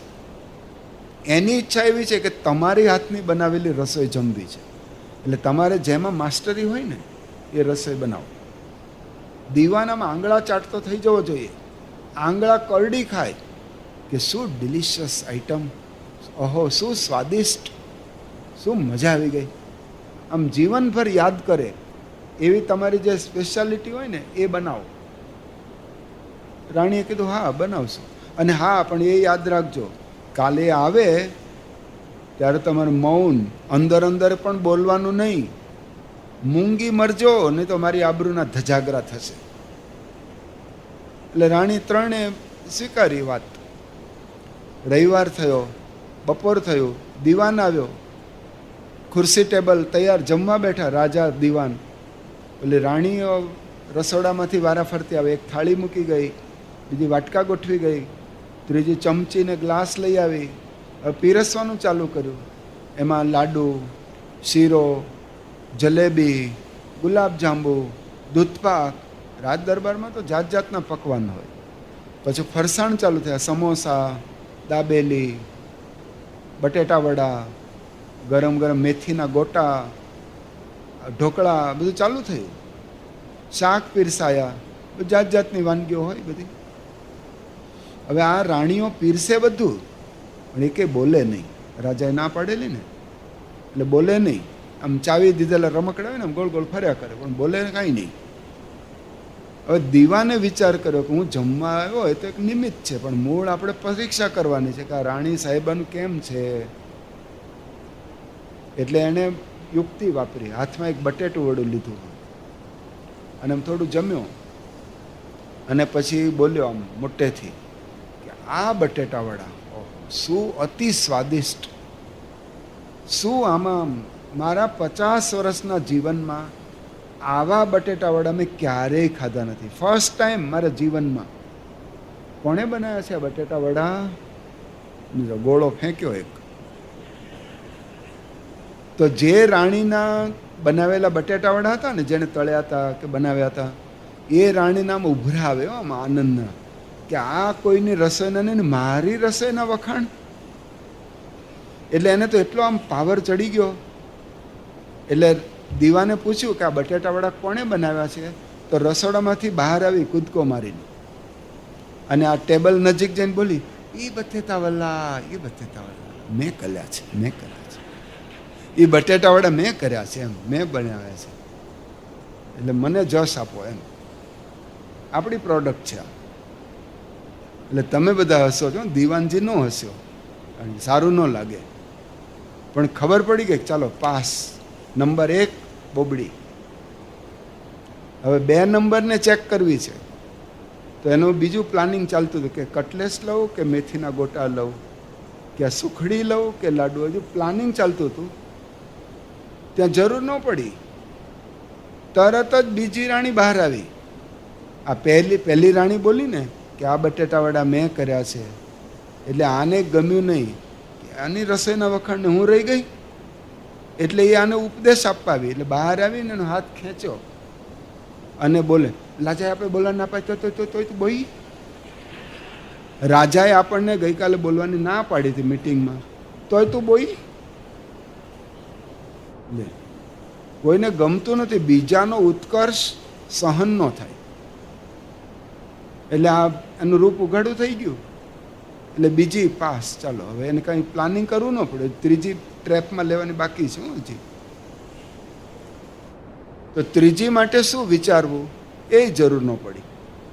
પહેલી રાણી બોલી ને કે એ બટેટા વલ્લા મેં કર્યા છે, બીજી કે લાજાઈ બોલવાને તો તોય તું બોલી, એટલે નહોતું બોલવાનું. તો ત્રીજી તો વળી એવી દોડડાઈ, આમ હાથમાં લટકા અને મટકા આમ કરતી કરતી આવી બહાર, અને રાજા આગળ અને દીવાનની વચ્ચે ઊભી રહી. આપણે બોયા નથી ને ચાયા નથી, આપણે તો બોલ્યા નથી ને, તો શું કર્યું? તો આ બોલી તો ખરી ને ચાલી ખરી. ત્રણેયના રૂપ ઉઘાડા થઈ ગયા. ગમે એવી રાજાએ બ્રેક મારી પણ આ બ્રેક ફેલ. એમ આપણે બ્રેક મારીએ કોઈ પણ આમ સ્વભાવની, પણ જો પાનનો ગલ્લે જાય બ્રેક ફેલ, તરત ગુટકા ચાવવા માંડે, તરત વ્યસનમાં ચડી જાય. તો એ કે સાધુનો તો ધર્મ કહેવાય, એને ઉપદેશ આપવો. આપણે આપણી રીતે કરો ને, એમ બધું પોતે અર્થઘટન કરી લે, એમ સેટિંગ કરે. એમ નહીં.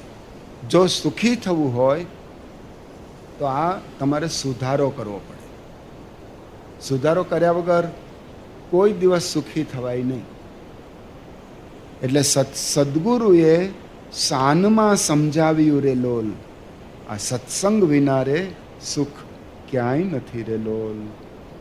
જો આ સંત, આ પ્રમુખ સ્વામી મહારાજ, મહંત સ્વામી મહારાજ એવા ગુરુ છે.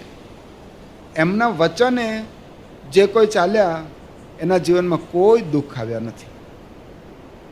એ જે આજ્ઞા પ્રમાણે જીવન હોય એને કોઈ શક્યતા જ નથી કે એનો દુઃખમાં પગ પડે. મોટા પુરુષની આજ્ઞા પ્રમાણે વર્તે એ આત્મસત્તા રૂપે વર્ત્યો. ગરડા મધ્યનું 51. તો આપણને સ્વામી એ જ આજ્ઞા કરે છે કે પાનને ગલ્લે ન જાઓ, તેવી ટોળકી સાથે બેઠક ઉઠક ન રાખો. એ મંદિરે આવો, એ ક્લબમાં કે પાર્ટીમાં નહીં, આપણે આ જ પાર્ટી સત્સંગ સભા. તો અહીં આવા સારા ભક્તો, સારા વિચારો મળે. આવા શુદ્ધ જીવન જીવતા ભક્તોની વચ્ચે રહો તો તમે આંબા નીચે બેસવાની ટેવ હોય તો ઉનાળામાં કેરી મળે. પણ બાવળિયા નીચે જ જઈને બેસે એને રોજ કાંટા ખાવાના. નિર્ણય તમારે કરવાનો છે કે મારે ક્યાં બેસવું. એટલે ગુરુ આપણને શાંતિ આપે છે. એના આપણે પ્રસંગો સાંભળીએ છીએ.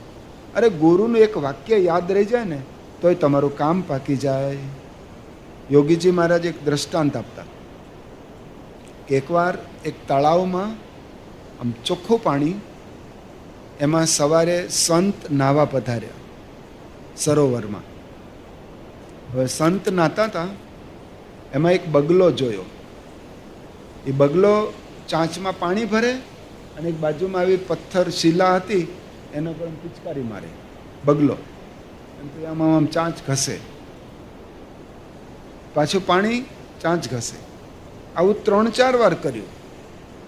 એટલે પેલા સંત એ કવિ હૃદય હતા, એટલે આ બગલાને જોઈને એવું બોલ્યા, ઘસત ઘસત ઘસત હૈ ऊपर डालत पानी, तेरे दिल में क्या है वो बात मैंने जानी. એટલે તું આ બગલાને કહે છે કે તું આ ચાંચ નાખ, પાણી ભરે છે, ચાંચ ઘસે છે, તારા અંતરમાં શું છે હું બધું જાણું છું. કે આ માછલા પકડવાની પૂર્વ તૈયારી છે. ચાંચ બરાબર ધારદાર હોય તો જેવું માછલો આવે, એક ઘા અને 2 કટકા. એટલે સાખી બોલ્યા, ઘસત ઘસત ઘસત હૈ ऊपर डालत पानी, तेरे दिल में क्या है वो बात मैंने जानी. તો આ રાજા ત્યાં વોકિંગ કરવા આવેલો સવારમાં, એ આ સાખી સાંભળી ગયો અને એને ગમી ગઈ. વોકિંગ પૂરું થયું, એ પાછો ગયો અને યાદ રહી ગયો ને, આખો દિવસ આપણે મનમાં ગણગણ્યા કરીએ. તો રાજા બોલતો જાય, ઘસત ઘસત ઘસત હૈ ઉપર ડાલત પાની, તેરે દિલ મેં ક્યા હૈ वो बात मैंने जानी. હવે રાજમહેલમાં પહોંચ્યો, ત્યાં દાઢી કરવા માટે વાળંદભાઈ આવ્યો. અમારે આવી ગયો છે, એટલે દાઢી કરવા માટે વાળંદભાઈ આવ્યો. એટલે ઘરે આવતા પેટી લઈને, એટલે રાજા આગળ પેલો બેઠો, પેટી ખોલી, એટલે એમરી પથ્થર આવતા, દેશી રેઝર, અત્યારે જેવા અસ્ત્ર નહીં, પેલા ઘસવાના આવે. એટલે એમરી પથ્થર ઉપર પાણી નાખ્યું અને આને અસ્ત્રો ઘસવાનો ચાલુ કર્યો. પછી ચામડામાં આમ કરે.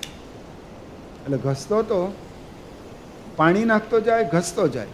એટલે રાજા ઓલો સાખી સાંભળીને આવેલો ને, એ બોલ્યો, ઘસત ઘસત ઘસત હૈ, ઉપર ડાલત પાની, તેરે દિલ મેં ક્યા હૈ વો બાત મેને જાની. એટલે ઓલો વાળંદભાઈ મૂંઝાણો કે લે, રાજાને ખબર પડી ગઈ, તેરે દિલ મેં ક્યા હૈ વો બાત મેને. એટલે તરત અસ્ત્રો મૂકી અને પગ પકડી લીધા રાજાના, કે રાજા સાહેબ, એમાં મારો વાંક નથી, હો, તમે મને ગુનેગાર ન ગણતા. એટલે આટલી વાત આમ કાચું કપાઈ ગયું. રાજાને કાંઈ ખબર નહોતી. એ કે શું બોલે છે તું, બોલ બોલ, સરખી વાત કર. કે મારા મોઢે આવી પાપની વાત કરવાની, કે હું કહું છું ને માંડીને વાત કર પહેલેથી. તો બનેલું એવું, આ વાળંદ કહે છે કે ગઈકાલે દિવાન સાહેબ અને રાણી સાહેબા એ બે મારી આગળ આવેલા. હવે એ બેને આમ પરસ્પર પ્રેમ થઈ ગયેલો. રાણીને દિવાન ગમવા માંડ્યો, રાજા નહીં. અને દિવાનને એ જ કહે, રાણી બહુ સારી છે, મારી પત્ની બને. એટલે આપણે બે ગોઠવાઈ જઈએ. પણ એમાં કાંટો આ રાજા. એટલે રાજાને કાઢી મારી નાખીએ તો કામ થાય, તો દિવાન રાજા બની જાય, રાણી તો હતી જ રાણી. એટલે આપણું નિષ્કંટક રાજ્ય બની જાય. પણ રાજાને મારવો કેવી રીતે, એના માટે કે મારી આગળ આવ્યા હતા અને મને કે તું જ્યારે દાઢીને આ બધું કરવા આવે ત્યારે તારે અસ્ત્રો ડોક પર ફેરવી દેવાનું, એટલે ટાઢા પાણીએ મોત, કોઈને ખબર એ નહીં પડે. અને આ કામ તારે કરવાનું છે, અને કરીશ ને તને 1000 સોના મોર આપશું, અને નહીં કરે તો ફાંસીએ ચડાવીશ. આવી દમદાટી મારી છે. એટલે મને એવું કહ્યું હતું, હવે બોલો મારો શું વાંક. રાજાને કાંઈ ખબર નથી, પણ આ લીક થઈ ગઈ વાત. એટલે એણે કેન્સલ, કે મુંડન આજે નહીં, કેન્સલ, આજે દાઢી કાંઈ નહીં, જા. પછી રાજા ઊભો થઈ ઓલા દીવાનને બધાની વચ્ચે ફાંસીએ ચડાવ્યો, મોત જાહેરમાં. અને રાણીને જેલમાં પૂરી દીધી. અને બીજી 3 રાણી લઈ આવ્યો. એ સારી લાવ્યો તો, બોબડી નહોતો લાવ્યો, પણ આમ વ્યવસ્થિત લઈ આવ્યો. પણ આ રાજા, એની રક્ષા થઈ, બચી ગયો. એનું કારણ શું? કારણ શું? સંતની વાણી સાંભળી છે, એટલું જ. સમજો તો નથી જ. પેલા સંતે તો બગલાને વાત કરેલી, અને આ તો ગોખીને આવ્યો છે. ઘસત ઘસત ઘસત હૈ, ઉપર ડાલત પાની, તેરે દિલ મેં ક્યા હૈ વો બાત મેને જાની. એમ સંતની વાણી સમજાય કે ન સમજાય, ખાલી યાદ રાખો ને કે મારે ગુટકા ખાવા નથી, મારે ગલ્લે જવું નથી, મારે કોઈ ફેલ ફતુર રાખવા નથી, તોય તમારી રક્ષા થશે, તોય તમારું કામ પાકી જશે. અને એટલા માટે જ પ્રમુખ સ્વામી મહારાજ આ વ્યસન મુક્તિના તો આમ જાહેર કેવી વ્યસન મુક્તિ કરે, લાખોની સંખ્યામાં વ્યસન મુક્તિ યજ્ઞ કર્યા. યજ્ઞ કરે એટલે નહીં, સંતોને કે, અને સંતો ગામો ગામ વાતો કરે. વચ્ચે તો વેકેશનમાં આપણે બાળકો દ્વારા વ્યસન મુક્તિ આંદોલન ચલાવેલું. એ બાળકો વેકેશનમાં જાય આમ ભગવાનના દૂત બનીને. એ 4-4, 5-5 બાળકો જાય, હોસ્પિટલમાં જાય, જાહેર સ્થાનમાં જાય, અને દર્દીઓને કારણે પ્રાર્થના કરે.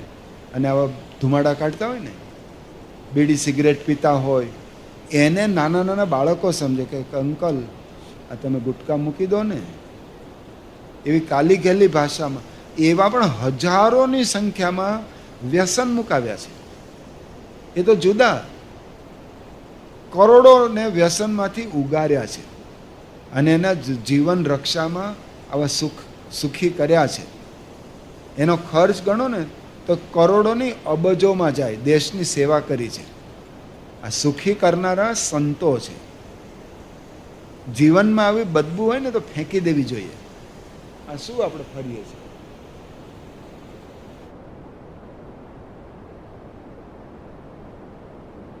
એટલે આપણા જીવનમાં એક સૂત્ર એટલું જ કહેવાય, જો સ્ત્રીઓ પોતાની ફેશન મૂકે અને પુરુષો પોતાના વ્યસન મૂકે તો આખો દેશ આમ ધનની દ્રષ્ટિએ આર્થિક રીતે હાઈટ ઉપર પહોંચી જાય, આટલો ઊંચાઈ પ્રાપ્ત કરે. આ મોજ શોખમાં જ બધું પૂરું કરી દે છે. એટલે મોજ શોખ એ તમને ક્યારેય સુખી નહીં થવા દે. દેખાદેખી, ઈર્ષા, આના કરતાં હું સારો દેખા. અને કોઈ આગળ વધતો હોય તો ગમે જ નહીં, એને તો પેટમાં તેલ રેડાય. આ મારાથી વધારે આગળ છે, હું એને પાછી પાડી દઉં, હું એના કરતાં વધારે કિંમતી સાડીને ઘરેણાં પહેરીને બતાવી દઉં. મતલબ નથી બતાવવું, કોઈને બતાવવું નથી. તારી કેપેસિટીનો તો વિચાર કર. ઓલો ધણી 10,000 રૂપિયા માંડ કમાતો હોય, એમાં રસોડું માંડ ચાલતું હોય, એમાં તને આ ફેશન ને ફેલ ફતુર ફાવે? એટલે આપણા લેવલનો વિચાર કરે. આવા ખર્ચા તો કોઈ ન કરે. તો એના માટે ભવિષ્યનો વિચાર કરીને પણ આપણે આ કરવું જોઈએ. તમને કહેવામાં આવે એ કલ્પના છે. એક દેવતા અહીંયા પ્રગટ થયા, દેવતા અહીંયા આવ્યા છે અને તમારા ઉપર બહુ ખુશ છે, બધા ઉપર. અને આવીને અહીંયા જાહેરાત કરે, નવનીતભાઈ કરે છે ને એમ, એ જાહેરાત કરે દેવતા પોતે કે હું તમારા દરેક માટે વસ્ત્રો લાવ્યો છું, રેશમી જરિયાની સારા અદ્ભુત તમારા માપના જ, અને દરેકને મારે 5-5 જોડી આપવા છે. કપડાં બ્રાન્ડેડ, હવે સારા કપડાં. અને ઘરેણાં લાવ્યો છું સાચા સોનાના, હાર, વેઢ, વીંટી, બાજુબંધ, કડા, જે કંઈ આભૂષણો હોય પુરુષના પુરુષને, સ્ત્રીઓના સ્ત્રીને, એવા આભૂષણો લાવ્યો છું. અને તમને મફત આપવા છે, ભેટ. કેટલા લેવા તૈયાર થશો? આંગળી ઊંચી કરો. હા, કરો કરો. અરે હોય તોય લેવાના હોય કે ના ના મારી આગળ છે એમ નહીં. કરો, આંગળી ઊંચી કરો. નહીં ફસાવું ભાઈ, બોલો ને, હાથ ઊંચો. હા, જો બરાબર. બધાને ગમે, લેવાના જ હોય. આ બધું સામેથી આપે તો ના લઈએ. દેવતાને કંઈ ખોટ નથી, એટલે બધા આપે. એટલે આપણે વસ્ત્ર અને અલંકાર બધાને ગમે, લેવાના જ હોય. પણ એક શરત મૂકે કે હું તમને આ કપડાં આપીશ 5-5 જોડી, અને આ 2-2 કિલો સોનું પણ આપીશ, બધાને આપીશ, પણ તમારું મોઢું મરડી નાખીશ, ઊંધું કરી નાખીશ, એલાઇનમેન્ટ બગડી નાખીશ. હવે લઈ જાઓ. તો વસ્ત્ર અને ઘરેણાં કેટલા લેશે? ના નો રાખો, તમામ જોતું. આ મોઢું આમ ત્રાસું થઈ ગયું હોય, આંખો ફાંગી થઈ ગઈ હોય, નાક આમ ઊંચું થઈ ગયું હોય, ન ભાઈ. એટલે કે રૂપિયા અને કપડાં કરતાં, ઘરેણાં કરતાં રૂપ અગત્યનું છે. હવે આ દેવતા કે હું તમને એટલું રૂપ આપું, એવો તમને હેન્ડસમ બનાવી દઉં, રૂડા રૂપાળા નમણા દેખાવડા, અને આ કપડાં વસ્ત્ર બધું આપું, અલંકાર આપું, લઈ જાઓ. તો કેટલા લેશો? બધા જ. બરાબર, લેવાના જ હોય. પણ તમને એક શરત મૂકું કે તમને એક એવો રોગ મૂકું, એઇડ્સ જેવો, કેન્સર જેવો, 4th સ્ટેજનું કેન્સર, એ મૂકીશ. તમને રૂપિયા આપું, તમને કપડાં આપું, આભૂષણો આપું, પણ તમારામાં એક રોગ મૂકું. આ અસાધ્ય રોગ છે. તો કેટલા લેવા તૈયાર થશે? એનો અર્થ ખબર પડી કે ઘરેણાં કરતાં રૂપ અગત્યનું છે. રૂપ કરતાં પણ તંદુરસ્તી અગત્યની છે. તંદુરસ્તીના ભોગે કોઈ રૂપ લેવા ના જાય. હવે આ દેવતા પાછો રાજી થઈને એમ કે તમને રૂપ આપું, ઘરેણાં આપું, તંદુરસ્તી આપું, બધું આપું. તો કેટલા લેવા તૈયાર થશો? આ તો ન્યાલ બધા જ. પણ તમારું મન લઈ લઈશ, એટલે ગાંડા બનાવી દો, પાગલ. આમ રૂપાળા હો, આમ તંદુરસ્ત હો, ઘરેણાં કપડાં આપે, પણ તમને ખબર જ ના પડે શું પૂર્વ ને શું પશ્ચિમ એ કર્યા કરે. તો લેશો? એનો અર્થ શું થયો? આ બધા કરતાં પણ મન અગત્યનું છે. અને મન કરતાં ઊંચો આત્મા છે, ત્યાં સુધી તો પહોંચ્યા જ નથી. અને આપણે રૂપ ને ઘરેણાં ને પૈસા ને તંદુરસ્તી એમાંથી નવરા પડે તો એ વિચાર કરે ને. તો આત્મા આટલો ઊંચો છે, એના માટે કંઈ નહીં કરવાનું, કંઈ નહીં કરવાનું. ગુટકા ખાવા જાઓ, ફરવા ફરવા જાઓ, મોજ શોખ કરો, પણ આત્મા માટે કાંઈ નહીં. એટલે કે છે આ સત્સંગમાં આવો, અહીંયા તમને બધી આત્માની વાતો કરવામાં આવશે. અને પાછા સત્સંગની વાત આવે ને ત્યારે પગ ટેકાવે. પ્રમુખ સ્વામી મહારાજ ઇંગ્લેન્ડ પધાર્યા. ત્યાં લેસ્ટર નામનું શહેર, એમાં આવી સભા થઈ. એટલે ગુજરાતી ભાઈઓ ઘણા ભેગા થયા, હરિભક્તો પણ હતા. પછી સ્વામીની સભા પૂરી થઈ પછી બધા વ્યક્તિગત આશીર્વાદ લેવા માટે આવતા હતા. એમાં કોઈને કંઠી પહેરવી હોય તો કંઠી પણ પહેરાવે, સ્વામી જ પહેરાવતા. તેમાં એક ભાઈ 41 વર્ષનો હશે, એ યુવાન લાઈનમાં આવતો હતો અને નજીક આવીને નીકળી ગયો. એના મનમાં એમ કે મને કંઠી પહેરાવી દેશે પરાણે. એવું નહોતું, જેની ઈચ્છા હોય એને જ પહેરાવતા. પણ આ ભાઈ છટકીને સામે ઊભો રહ્યો અને મદપ વાળીને જોયા કરે ખેલ આમ. પણ પ્રમુખ સ્વામી બાપા તો મહા હોશિયાર, અતિ ચતુર, નજરમાં જ પામી જાય. એટલે એમણે જોઈ લીધેલું કે આ યુવક અહીંયા હતો ને છટકીને ત્યાં ઊભો છે. એટલે લાઈન પૂરી થઈ ગઈ, બધા હરિભક્તો. પછી આવો ને કે ના સ્વામી, હું તો વૈષ્ણવ છું. તો સ્વામી તો બહુ રાજી થયા. ઓહો, વિલાયતની ભૂમિ ઉપર આપણને વૈષ્ણવ મળ્યા. એ નજીક તો આવો, પરિચય કેળવીએ. શું નામ તમારું? તો એણે નામ આપ્યું કે મારું નામ મહેશ પટેલ. સ્વામી બહુ રાજી થયા. પછી સ્વામીએ પૂછ્યું કે એ તો દરેકને પૂછતા પરદેશમાં કે ખાવા પીવાનું કેમ છે? એટલે કે દારૂ માંસ લો છો એમ. કારણ કે આપણે જેમ ચા કોફી ઘરો ઘર પીવા તો એમ ત્યાં બિયર, વિસ્કી, બ્રાન્ડી, સ્લાઇડર, રીમ બધું પીતા જ હોય છે લોકો. એટલે સ્વામીએ પૂછ્યું કે દારૂ પીવો છો, માંસાહાર કરો છો? તો પેલા એ સ્ટાઇલમાં જવાબ આપ્યો કે સ્વામી 20 વર્ષથી હું અહીંયા આવ્યો છું, એટલે કે હું સુધરી ગયો છું એમ. એટલે કે દારૂ પીવું છું ને માંસે ખાઉં છું. હવે હું ગામડીઓ નથી રહ્યો એમ. હવે હું દેશી નથી, હું મોડર્ન થઈ ગયો છું. એટલે કે હા. તો સ્વામીએ એનો હાથ પકડ્યો, જેમ માતા પોતાના બાળકનો હાથ પકડે ને એવા વાલથી પકડ્યો. અને સ્વામી કે હમણાં અમે તમને બોલાવ્યા ત્યારે તમે આમ દૂર છેટા રહ્યા અને કે હું વૈષ્ણવ છું. તો અમને તો બહુ આનંદ હતો, પણ અત્યારે યાદ કરવાની જરૂર નહોતી. તમે વૈષ્ણવ છો, અમે વૈષ્ણવ જ છીએ, આપણે બધા એક જ છીએ.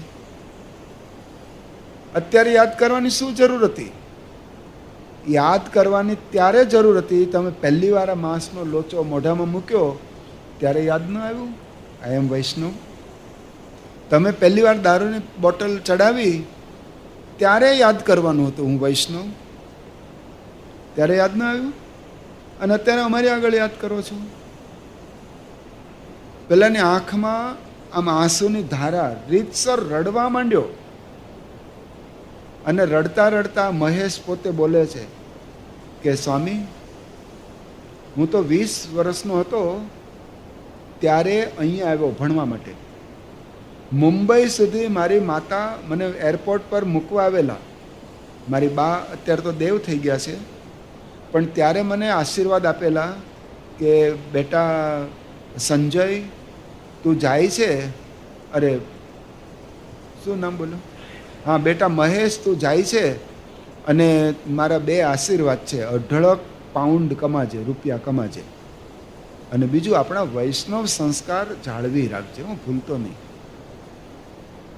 મારી માતાએ ત્યારે મને 2 વચનો કહ્યા, પણ હું અહીંયા આવ્યો બ્રિટનમાં, આ ઇંગ્લેન્ડમાં આવ્યો અને હું ભણ્યો અને રંગ લાગી ગયો મને.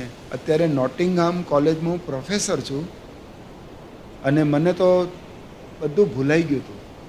પણ અત્યારે તમે બોલ્યા ને કે ખાવા પીવાનું કેમ છે, ત્યારે મને એવું લાગ્યું કે મારી માતા તમારા રૂપમાં અહીંયા મારી સામે આવી અને મને કહે છે બેટા મહેશ, વૈષ્ણવ થા, વૈષ્ણવ થા, વૈષ્ણવ થા. એટલે સ્વામી મને વૈષ્ણવ બનાવો. તરત પરિવર્તન. એણે હાથ ધર્યો સ્વામીએ એને કંઠી પહેરાવી, એને સાચો વૈષ્ણવ બનાવ્યો. સ્વામીએ કહ્યું કે જે મોઢામાં કૃષ્ણ ભગવાનનું નામ બોલાતું હોય, શ્રી કૃષ્ણ શરણમ મમ, શ્રી કૃષ્ણ ત્વમ ગતિર મમ, એ મોઢામાં તમે ગાયનું માંસ માગો તો ભગવાન રાજી થાય? ભગવાનને આ ગમે? વૈષ્ણવ છે ને, સાચો વૈષ્ણવ તો એ કે ભગવાને કહ્યું એમ કરે. બસ આટલો જ ઈશારો પૂરતો હતો. અને તમે આજે જાઓ લેસ્ટરમાં, નોટિંગહામમાં, તો તમને મહેશ પટેલ, અત્યારે તો એની 80 વર્ષની ઉંમર છે, પણ તમને આજે પણ એ હોંશે હોંશે આ અનુભવનો પ્રસંગ કહે છે. આવા તો પ્રમુખ સ્વામી મહારાજે દેશ વિદેશમાં કેટલાય માર્ગ ભૂલેલા આવા મુસાફરોને સાચા માર્ગે ચડાવ્યા છે. એટલે સંત વગર તમને કોઈ સુખી નહીં કરી શકે. સુખી થવું હોય એનો એક જ ઉપાય છે કે આવો આવા સદગુરુના શરણે, આવો મહાન સ્વામી મહારાજના ચરણમાં, અને પછી તમે જુઓ ચમત્કાર. તમારા જીવનમાં શાંતિના મહાસાગર લહેરાય, સુખના સમુદ્ર ઉલટે ભરતી આવે એવો અનુભવ થાય. એવા પવિત્ર ગુરુ અને એમના આશીર્વાદથી, એમના સંકલ્પથી આપણે જીવન પરિવર્તન કરી અને સાચા સુખમાં અવગાહન કરીએ. પછી આપણે બોલીએ ઓમ શાંતિ શાંતિ શાંતિ. શ્રી સ્વામિનારાયણ ભગવાનની જય. પૂજ્ય ભક્તિસાગર સ્વામીની રસાળ શૈલીમાં ઓમ શાંતિ શાંતિ શાંતિ આ વિષયને પ્રવચન શ્રેણીના બીજા ભાગની અંદર આપણે સૌએ માણ્યો. આગળ પણ આ જ પ્રવચન શ્રેણીની અંદર તેઓની રસપ્રદ શૈલીમાં આ શાંતિના રાજમાર્ગને સૌ સાથે મળીને શોધીશું. તે પૂર્વે આપ સૌને વિનંતી કે જો આપ આ ચેનલ સાથે સંકળાયેલા ન હોય તો આ ચેનલને સબસ્ક્રાઈબ અવશ્ય કરજો. આપને આ વાત પસંદ પડી હોય તો વિડીયોને લાઇક કરજો, કોમેન્ટ કરજો અને આપના સગા સ્નેહી અને દરેક સત્સંગી સુધી આ વિડીયોને શેર કરજો. મળીએ છીએ નવી પ્રવચન શ્રેણીમાં. ત્યાં સુધી આપ સર્વને જય સ્વામિનારાયણ.